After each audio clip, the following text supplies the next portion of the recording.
Al-Quran karena alasannya masih buta huruf atau berbata-bata, jangan khawatir, ada berita gembira. Di hadis yang diriwayatkan Imam Muslim, Rasulullah SAW bersabda, "Walladhi yaqra'ul Qur'ana wa yatata'ta'u fihi wa huwa 'alaihi syaq lahu ajran."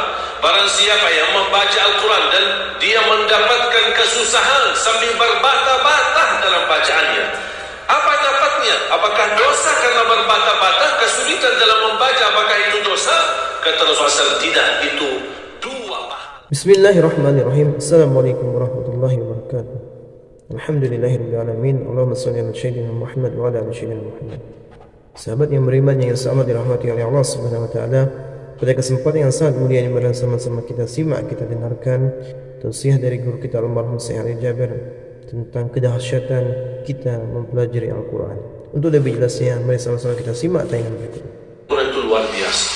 Sayang sekali kalau kita sudah memiliki di tengah kita kitab yang termulia, kitab yang tersuci, kitab yang teragung, tidak ada keraguan di dalamnya. Alif Lam Mim, dzalikal kitabu la raiba fihi hudan lil muttaqin. Dan membaca Al-Quran walaupun tidak mengerti isinya, tidak memahami maknanya, tidak apa-apa. Tetap dapat setiap satu huruf 10 kebaikan. Jadi kalau jamaah sekalian membaca, tidak faham sama sekali, hanya baca saja, tetap mendapatkan setiap satu huruf 10 kebaikan. Alif Lam Mim bukan satu huruf, alif satu huruf, lam satu huruf, mim satu huruf. Satu huruf satu kebaikan dilipatkan 10 kali lipat menjadi 10 kebaikan. Rugi kita diberikan kesempatan yang mulia seperti ini. Mana ada amal atau bacaan sebuah kitab atau apa saja kita hadis pun belum tentu dapat 10 kebaikan. Hanya Al-Quran satu huruf, bukan saat satu kali baca dapat 10 kali lipat, dia menghitungkan berhurufnya, kita mendapatkan 10 kali lipat. Masya Allah. Sayang sekali jamaah sekalian berhari-hari lewat tidak baca Al-Quran, sedangkan fasilitas dan kemudahan ada di tangan kita.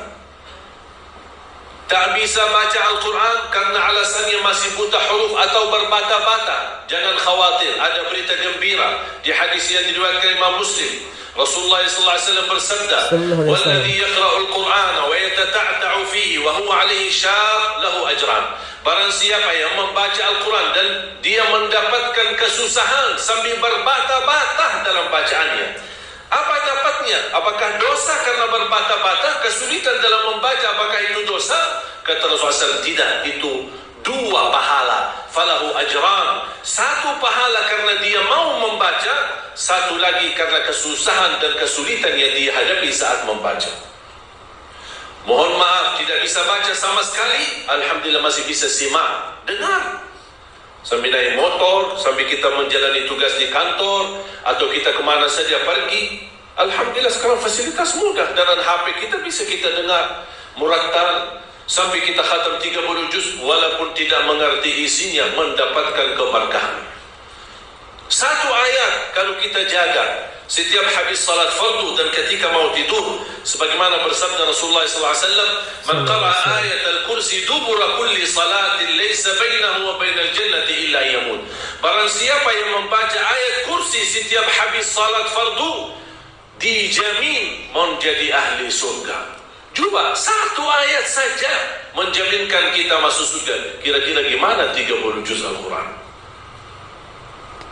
Dan selalu saya sampaikan kepada jemaah, kalau seandainya buru-buru, lagi ada rapat, ada meeting, ada urusan mendadak, tidak bisa berlama-lama di masjid, tak apa-apa, habis istighfar, langsung baca ayat Al-Kursi, terus habis itu jalan. Terus gimana? Subhanallah, walhamdulillah, dan zikir-zikir yang lain, tak apa-apa, sambil jalan pulang. Bisa kita jalankan zikir itu. Asal jangan tinggalkan ayat Kursi setiap habis salat, karena itu jaminan mendapatkan surga Allah Subhanahu wa ta'ala. Masya Allah. Saya harap jemaah sekalian, kita mempersiapkan diri mulai sekarang. Jangan menunggu Ramadan yang datang, karena belum tentu bertemu Ramadan. Tidak ada yang punya jaminan punya umur sampai bulan suci Ramadan. Makanya saya harap, kalau tidak bisa 1 juz dalam 1 hari, minimal mulai harimu baca Al-Quran, tutupi harimu dengan membaca Al-Quran. Tunjukkan perubahan. Kalau anda ingin Allah rubahkan nasib kita, Anda ingin Allah merubahkan rezekimu, Allah ingin merubahkan keadaanmu menjadi lebih baik, tunjukkan perubahannya kepada Allah Subhanahu wa taala. Tunjukkan perubahan yang luar biasa, akan dapat anugerah yang luar biasa. Tapi jangan kita menjadi hamba biasa-biasa saja, tapi minta sama Allah yang luar biasa. Itu tidak adil. Oleh karena itu jamaah sekalian, mari kita minimal mulai harimu baca Quran semampunya. 1 ayat, 2 ayat, 1 halaman, apa yang anda mampu tunjukkan. Begitu habis subuh, sebelum beraktivitas, sebelum jalan ke kantor atau kemana, kita baca Al-Quran. Begitu pulang, sudah mau tidur, siap-siap, sebelum tidur ambil air wudu dan baca Al-Quran. Habis itu tidur. Semoga di antara kita memulai hari kita baca Quran, tutupi hari kita baca Al-Quran, semoga di antaranya kita mendapatkan keberkahan oleh Allah Subhanahu wa taala. Berkah terjamin. Saya belajar dari ibu saya. Setiap hari tidak pernah lewat, pasti khatam suratul Baqarah. Setiap hari. Karena Rasulullah SAW bersabda, "Alaikum bi suratil Baqarah, fa inna akhdaha barakah wa tarkuha hasrah wa la tastati'uha al-batalah." Ambillah suratul Baqarah, jagalah suratul Baqarah. Barang siapa yang membawa suratul Baqarah, sesungguhnya dia telah membawa keberkahan. Dan barang siapa yang meninggalkan suratul Baqarah, kata Rasulullah SAW, akan menyesal. Kira-kira mau mendapatkan keberkahan atau membawa penyesalan? Keberkahan. Kalau kita merasa diri gagal menjadi ahlul Quran atau penghafal Al-Quran, mohon dengan sangat, jangan gagalkan anakmu menjadi penghafal Al-Quran. InsyaAllah. Saya kagumi dan terkejut ketika melihat anak-anak hafiz Indonesia. Rata-rata dari orang tua yang awam, orang tua yang buta huruf, orang tua petani, orang tua yang tidak punya kemampuan. Bahkan ada orang tua yang tidak pernah belajar sama sekali Al-Quran. Tapi begitu dia memperjuangkan, sampai ada seorang ibu berkata, sudah hentikan buta huruf lagi. Di masa kami cukup banyak orang buta huruf.